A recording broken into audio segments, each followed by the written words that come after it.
Hi, my name is Tony, and this is Every Frame a Painting. The first time I ever felt like a movie lied to me, I was 8 years old, and it was Homeward Bound 2, Lost in San Francisco.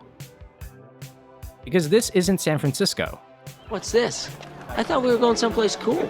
This is my favorite place in the entire city. This is Vancouver, where I grew up. If you watch enough TV shows or blockbusters, then chances are you've seen my city, disguised as Santa Barbara, or as Seattle, and even one time as the Bronx. Something's always happening here. That's New York for you. You'll get used to it. But no matter how many movies or TV shows are filmed here, there's always been one nagging problem.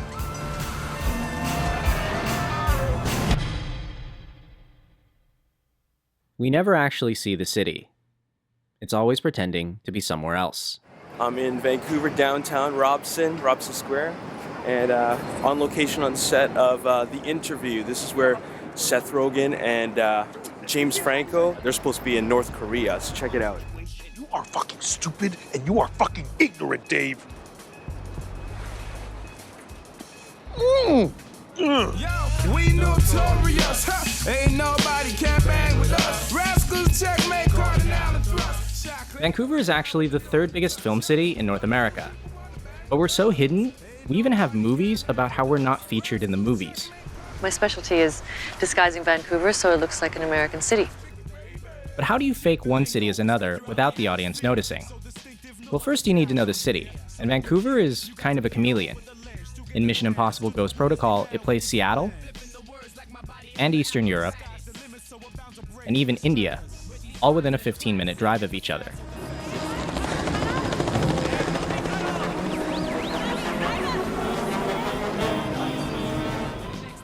Once you know the city, it's actually pretty simple to trick the audience. Most people don't question the establishing shot, so you can just find the right building and put a title card on screen. The other option is to shoot second unit footage of another city, and then cut to somewhere in Vancouver.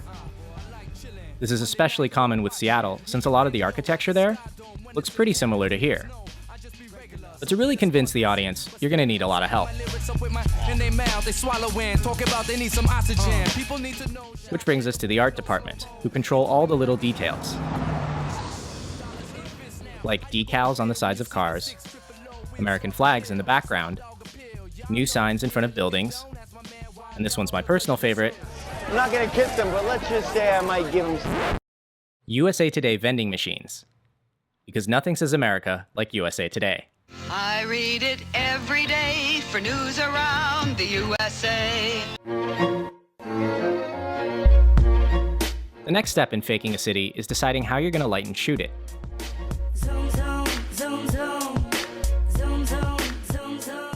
One of the best ways to disguise Vancouver is to film at night in shallow focus. This is to avoid pulling a rumble in the Bronx, when they pointed the camera north and you could clearly see the mountains. It's kind of remarkable what you can get from a location by changing the angle and the lighting. This is the Orpheum Theater on a tripod from a high angle, and here's the exact same entryway from a low angle, handheld. Last but not least, there's the VFX team, who composite specific elements into the shot. Sometimes it's a landmark, like Alcatraz, the Transamerica Pyramid, or the Space Needle. But other times, they'll change almost the entire frame. This is Front Street, playing Japan. And here it is again, playing future Chicago. And it's all these little details that help us believe the illusion, so that a character can jump out of a window in Vancouver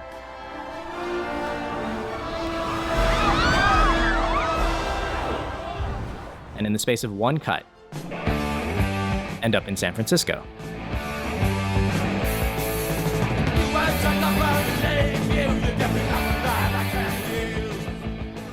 But what does it mean for a city if it's always playing somewhere else? Well, for Vancouver, it means that our on-screen image is kind of generic. What you've seen in the movies is mostly downtown, like the glass buildings along Burrard Street. And the area around Gastown, like this alley off Cambie.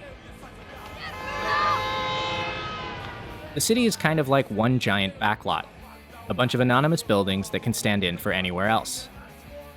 Even when the movies do go somewhere unique, they have a way of typecasting it. For instance, BCIT's aerospace campus actually looks pretty cool. But it's always turned into some vaguely dystopian government facility. Everybody walks around waving a special badge, and they try to maintain order, but of course they can't.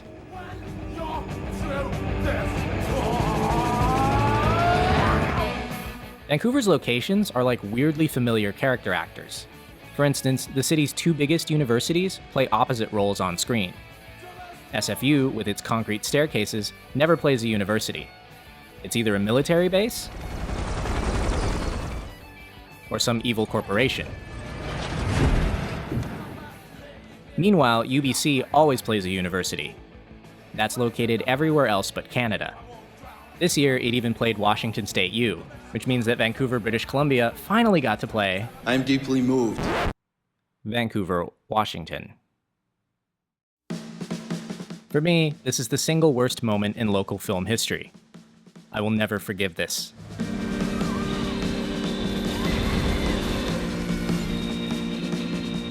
But if filmmaking today is global, why do so many of our stories take place in the same 4 cities?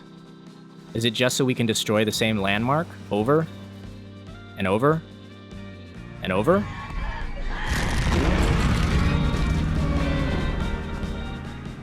By the way, take a guess where all 4 of these films were shot. Who wants to go to Vancouver?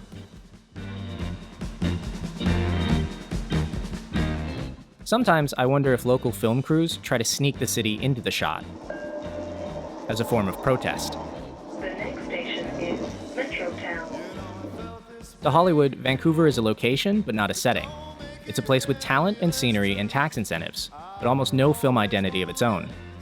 Just other identities it can borrow.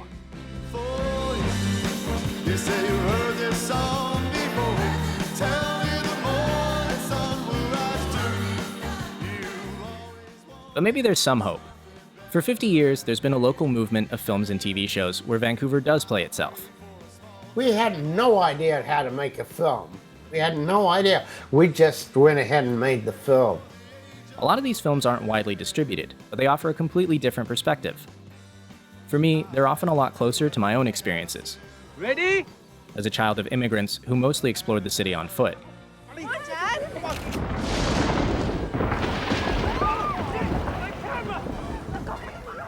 These movies treat Vancouver not as a location, but as a setting. And they capture the things that are unique to us. So we need these images more than ever.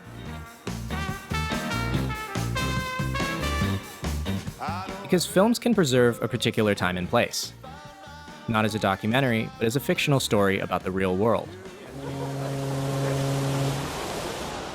And the city deserves better than the occasional joke about its weather. Heck your winter coat. We're going to Canada's warmest city. So this is Vancouver, the 3rd biggest filmmaking town in North America. On screen, it is ubiquitous, and it is invisible. But off screen, there are other angles just waiting to be filmed. And I think it's time we made a real push to create new images of ourselves. Because honestly, it's our city. Who else is going to do it?